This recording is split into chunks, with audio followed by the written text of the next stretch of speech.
वो भी मेरे बेडरूम में। अरे मेम साहब, साहब नहीं है तभी तो मैं हूँ यहाँ पर। ये तो कैसी बातें कर रहा है? बता ना तेरे साहब कहाँ पर है? मेम साहब तो ना अपने दोस्तों से मिलने गए हैं और बोल रहे थे कि मैं तो शाम तक आऊँगा। तो अब इस घर में आपके और मेरे अलावा कोई नहीं है, तो अब हम जो चाहे ना खुल के कर सकते हैं, खुल के मजे ले सकते हैं। रामू, तू होश में तो है? तुझे पता है ना तू ये सब क्या बोलने जा रहा है? अरे मेम साहब, आप इतना तेज क्यों बोल रहे हो?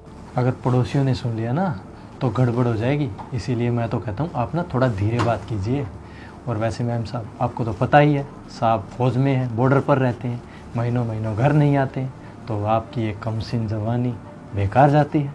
और साहब आपको टाइम नहीं दे पाते हैं, तो इसीलिए मैडम हम और आप मिलके यहाँ मजे कर सकते हैं। मुंह बंद कर ले अपना।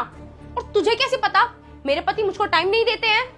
मुझे इस घर में आए हुए ना पूरा 1 महीना हो गया है और मैं अच्छे से जान गया हूँ कि आपके पति आपको कितना टाइम देते हैं। बेशक वो मुझे थोड़ा कम टाइम देते हैं, लेकिन मैं उन्हें धोखा तो नहीं दे सकती। मैं उनसे प्यार करती हूँ। अरे मेम साहब, तो मैं कब बोल रहा हूँ कि आप साहब को धोखा देके मेरे साथ शादी कर लो। मैं तो बस आपको इतना बोल रहा हूँ कि हम और आप मिलकर मज़े कर सकते हैं, जिससे आपको भी प्रॉपर टाइम मिलेगा और आपकी कमसिन जवानी वेस्ट नहीं होगी। अगर तेरे साहब को पता चल गया ना तो वो तुझे छोड़ेंगे नहीं। लेकिन मेम साहब को कैसे पता चल जाएगा? मैं तो साहब को बताने वाला हूँ नहीं। और वैसे भी अब इस घर में आपके और मेरे अलावा है ही कौन? और जब हम दोनों के बीच ऐसा कुछ हो जाएगा तो साहब को क्या ही पता चलेगा।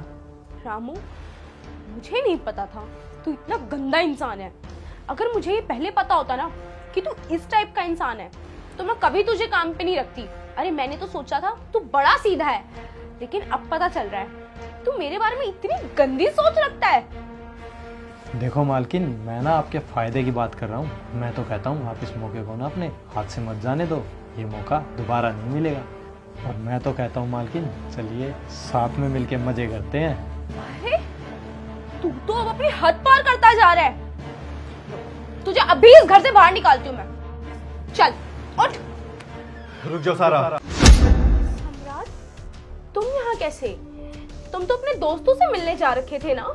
सारा, मैं कहीं नहीं गया था, मैं तो बस दरवाजे के पीछे खड़ा था। क्या तुम इतनी देर से दरवाजे के पीछे थे? और ये रामू मुझसे इतनी देर से बदतमीजी कर रहा था और तुमने एक लफ्ज भी नहीं कहा इसे। इसने तुमसे जो भी कुछ कहा था वो सिर्फ मेरे कहने पे कहा था। क्या तुमने इससे कहा था कि ये मुझसे इस तरीके से बदतमीजी करे?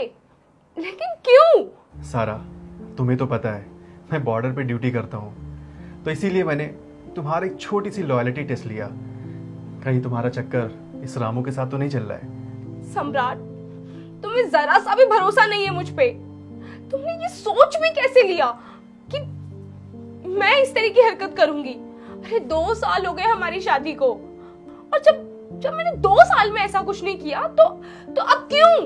और मैं आखिर तुम्हें धोखा क्यों दूंगी सम्राट? तुमने ऐसा सोच भी कैसे लिया कि मैं रामू के साथ ऐसी हरकत करूंगी? सारा, मुझे माफ कर दो।